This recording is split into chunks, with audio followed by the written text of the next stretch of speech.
បាទសួស្តីបងប្អូនអរគ្នាមកកាន់ channel របស់ខ្ញុំបាទMMO មកនេះបាទថ្ងៃនេះខ្ញុំមកអាប់ដេតរឿង game Bitnet បាទ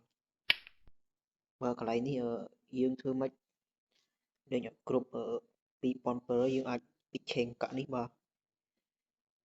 withdraw មកនេះបាទកន្លែងនេះបាទយើងចូលកន្លែងនេះយើងអាចដកចូល PayPal បានបាទតែនេះខ្ញុំមិនទាន់គ្រប់លុយចំនួន$15ទេបាទlink នេះបាទកន្លែង description បាទ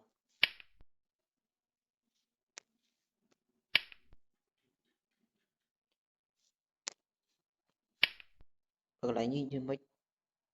យើង copy ឲ្យគេ download